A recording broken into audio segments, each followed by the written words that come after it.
জিলহজ মাসের প্রথম দশক হলো ইবাদতের দ্বিতীয় বৃহত্তর মৌসুম। ইবাদতের সবচেয়ে বড় মৌসুম বা সিজন হলো রমজান মাস। রমজানের পর ইবাদতের সবচেয়ে বড় মৌসুমটা হলো জিলহজের প্রথম 10টি দিন।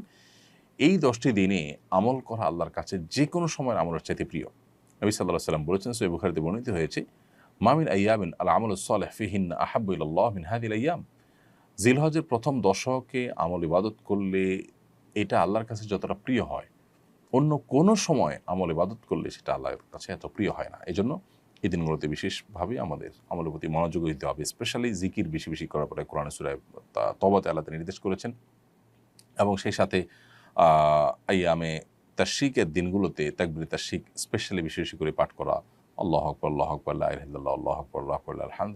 ৫ ওয়াক্ত নামাজের পরে একবার করে পাঠ করে নারী পুরুষ সবার জন্য কর্তব্য। এটা হলো আইয়ামে তাশরিকে ৯ জিলহজ বাদ ফজর থেকে নিয়ে ১৩ জিলহজ আসর পর্যন্ত।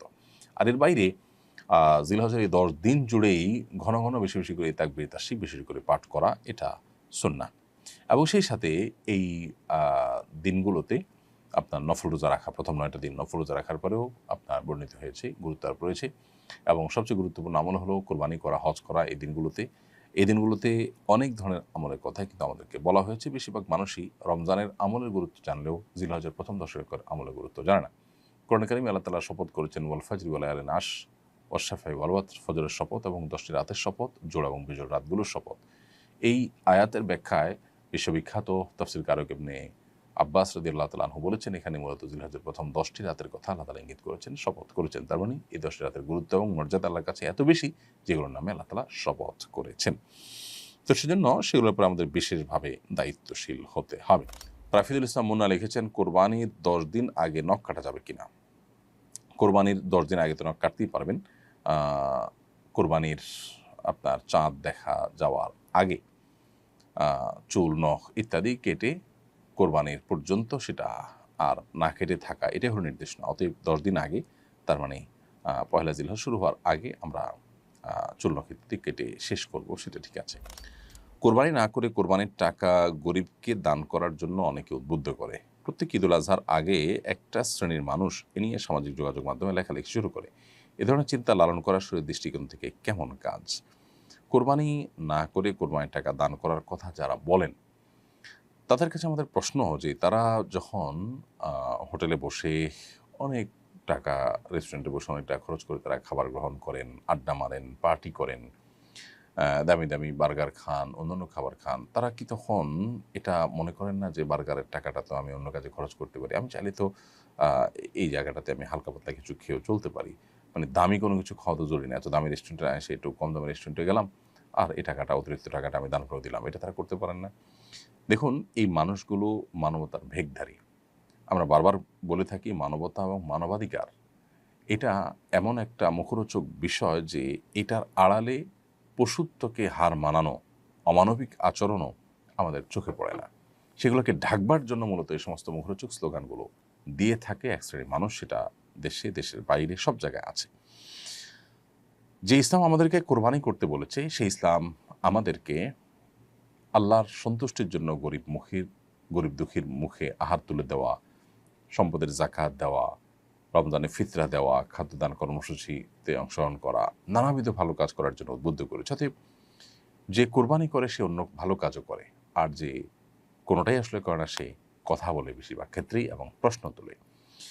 দেখুন, কোরবানি এমন একটা ইবাদত যে এটা না হলে গরিব ক্ষতিগ্রস্ত হবে।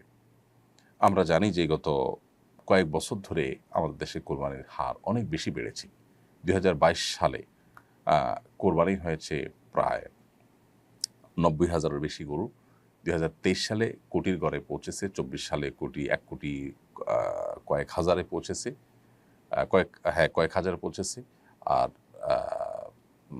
গত বছর 1 কোটি কয়েক লাখে পৌঁছেছে এবং প্রতি বছরই প্রায় 1 কোটি গরুর মতো আমাদের দেশে অলমোস্ট কোরবানি হয়ে থাকে।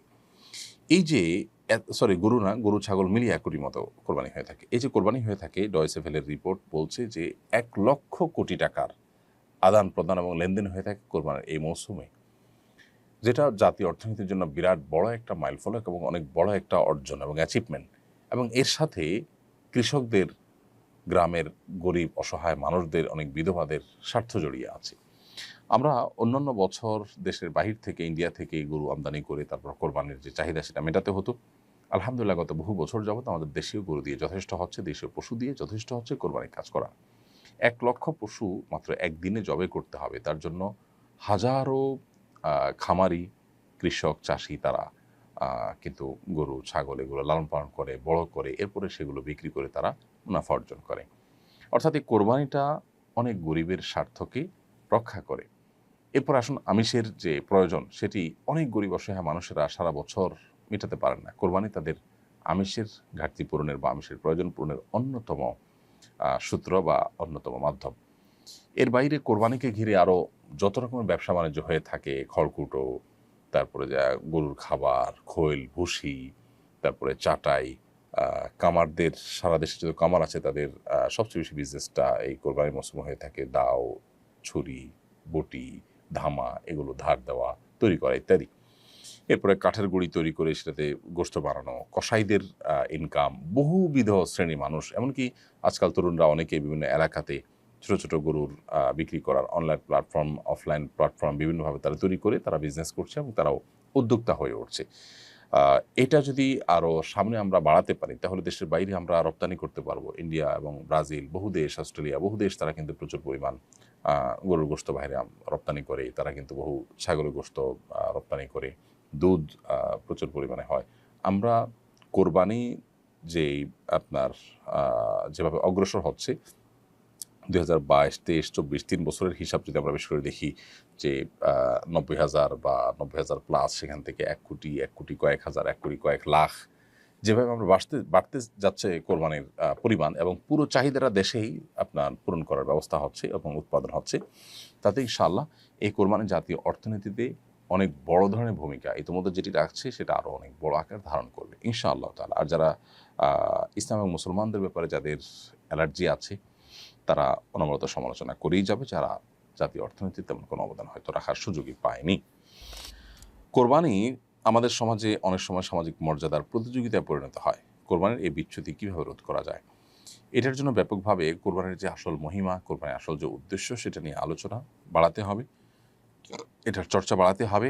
কোরবানি যে আসলে ত্যাগের কথা বলে, কোরবানি যে আসলে স্যাক্রিফাইসের কথা বলে, এখানে যে আল্লাহর উদ্দেশ্যে নিবেদনের কথা বলে সেটি আলোচনা করতে হবে। আল্লাহ বলেছেন কোরবানি সম্পর্কে ইন্নামা ইয়াতাকাব্বালুল্লাহু মিনাল মুত্তাকিন, আল্লাহ মুত্তাকিদের কোরবানি গ্রহণ করবেন, তাদের কোরবানি আল্লাহ রাব্বুল আলামিন অ্যাকসেপ্ট করবেন। সো কোরবানি যদি আল্লাহর জন্য না হয়, মুত্তাকি হিসেবে কোরবানি যদি করা না যায় তাহলে সেটা আল্লাহর কাছে গ্রহণযোগ্য হবে না।